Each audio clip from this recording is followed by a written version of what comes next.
Liberty, equality and fraternity, the motto of modern France. But there's also been war, chaos and instability. So, liberty and equality from left and right. But there's not much fraternity in France at the moment. So join me, Jan Darasz, for How We Got Here. French politics has rarely seemed so worn out, exhausted by deepening polarization. Widespread disillusionment with the current status quo is further strengthening the populist movement led by Marine Le Pen. Emmanuel Macron sought a solution to his national rally problem when he decided to hold a snap parliamentary election, the outcome of which seems to be more chaos and division. While a much-feared far-right takeover has been avoided, the National Assembly is now divided between three factions with no perspective for cooperation. A broad coalition for the good of the nation seems an unlikely prospect. It's a stark contrast to the French president's triumphant rise to power 7 years ago. Back then, Macron promised a break from the constant left-right clashes of French politics. Now they are back, threatening to further complicate his presidency. France's struggles are not limited to the political sphere only. A number of experts have raised alarm bells over the state of the country's economy. Since the COVID-19 pandemic, French economic policy has focused on massive subsidy programs. Now, the indebted nation is turning to reforms that are aimed at not furthering the burden of the state, but restarting the French economy to make the country more attractive to foreign investors. At the beginning of 2024, Emmanuel Macron announced a set of economic projects which strive to further liberalize the country's labor market and limit bureaucracy, in what sounded like his years-old flagship platform. Following the election results, financial markets signaled relief knowing that a national rally-led government was out of the question. Nevertheless, any future cabinet will have to repair the public accounts, possibly limiting the government's broader ambitions. The budget deficit of 5.5% of GDP in 2023 and the public debt over 110% of GDP require strict fiscal discipline, expected both in Brussels and by France's partners. The next government will be forced to reassure markets that they can still comfortably lend to France. Its challenge will be to stay fiscally on track while facing an uncompromising opposition ahead of the 2027 presidential race. Consequently, any deep structural reform before then appears unlikely.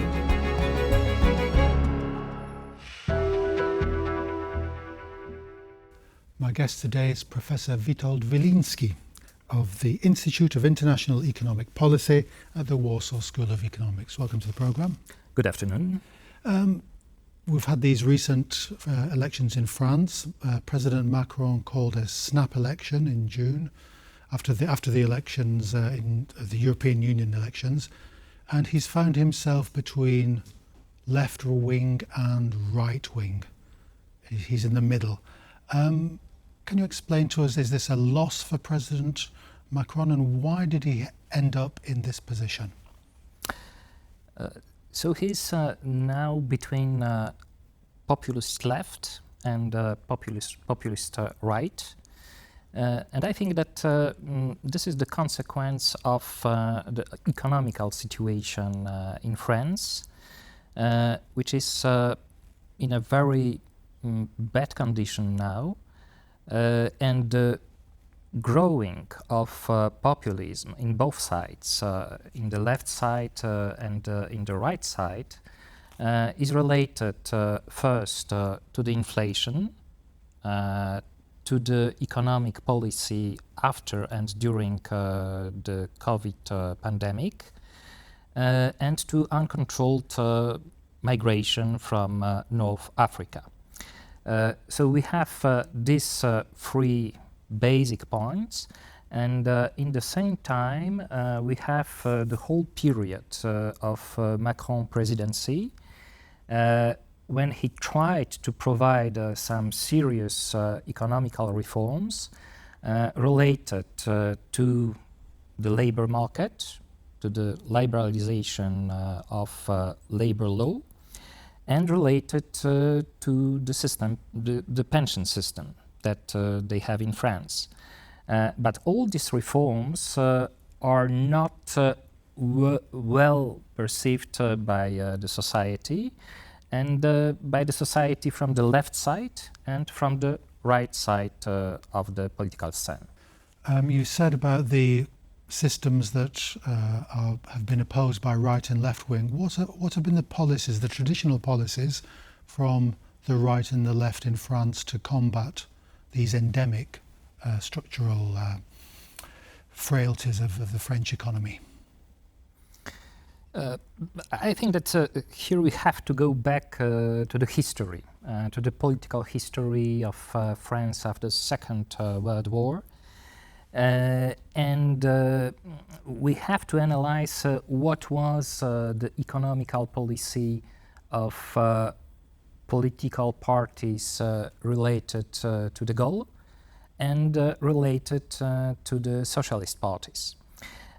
In France, during 60s and 70s, they had a very good economical growth. But during 80s, they start a kind of consumption of this growth. During the François Mitterrand period, they start to spend more money on social security. They start to improve the role of the government in the economy. And when you are giving something to the society, it's very difficult to do the opposite, and that was the role of Macron, and this role was not easy. I mean, is that something? Is this structure of the French economy? We've heard about the reduction of working hours, for example, years ago.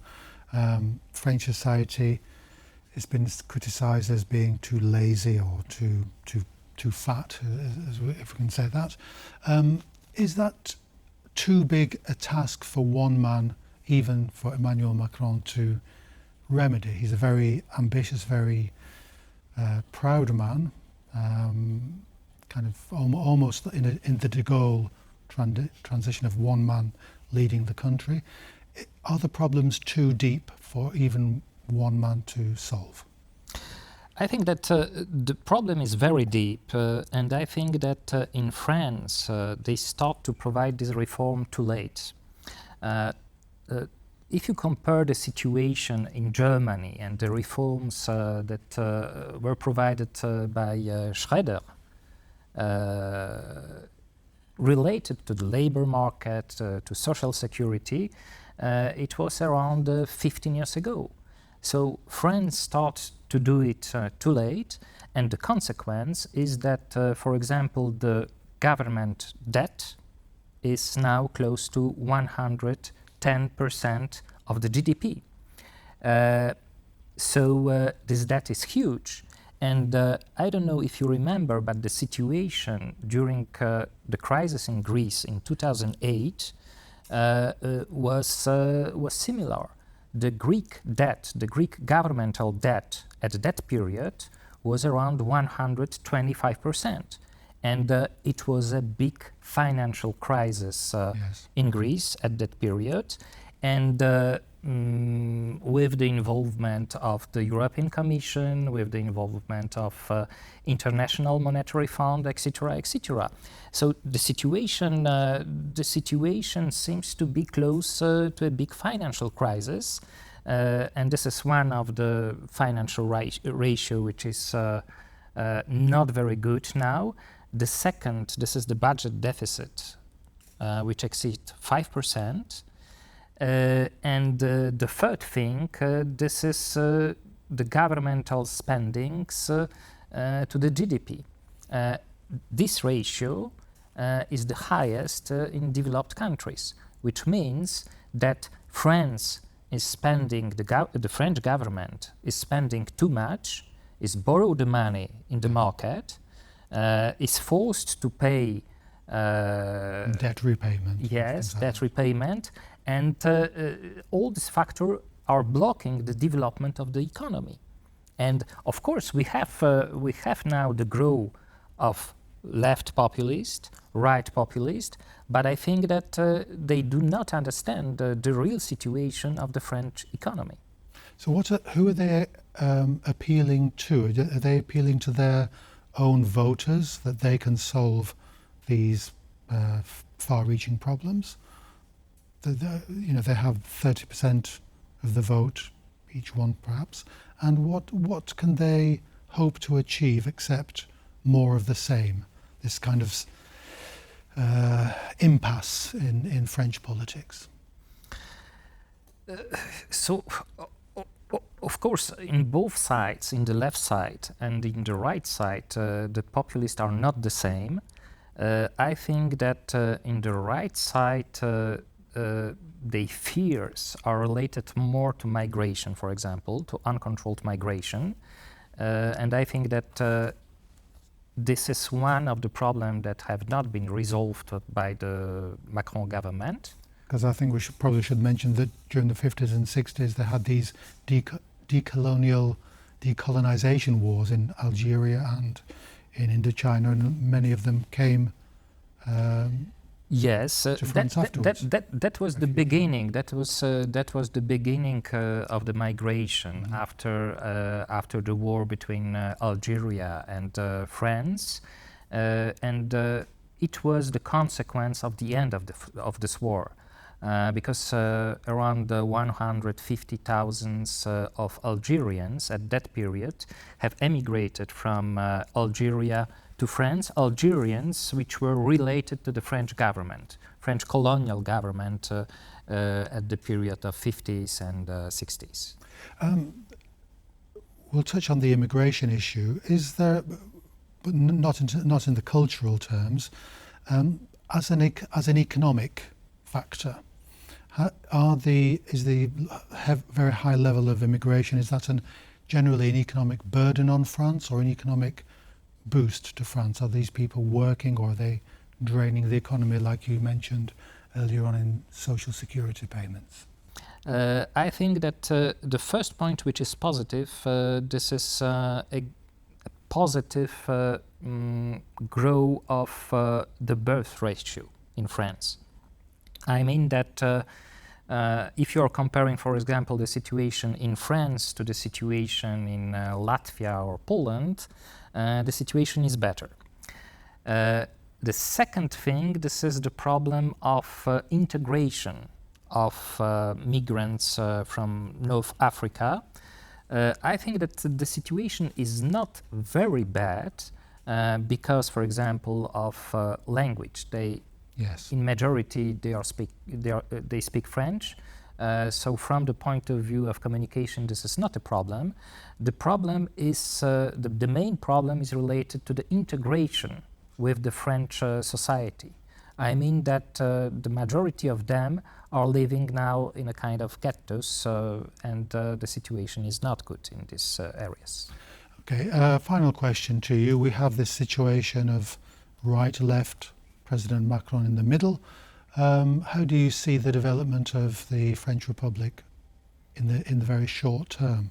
Can it last, or how does it get out of this problem of the impasse that President Macron has generated? So I think that one of the main problem that we can see here is the problem with the future government.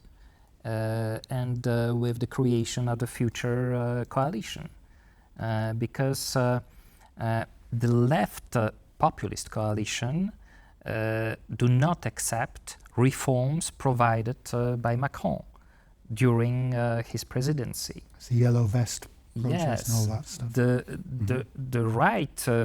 The right populists do not accept the Macron policy related to uncontrolled migration. So the creation of the coalition will be very, very difficult. Perhaps he can create a kind of technical government with the Republican Party, but it will be a government which will have a minority in the French parliament. President Macron seems to be in the position of former Prime Minister of Britain, Rishi Sunak, calling an early election and then causing a lot of trouble for themselves. So for the time being, thank you very much for coming on, Professor Wiliński. Great to have you on the programme. Thank you. So that is all we have time for today. Do join us again next time for How We Got Here.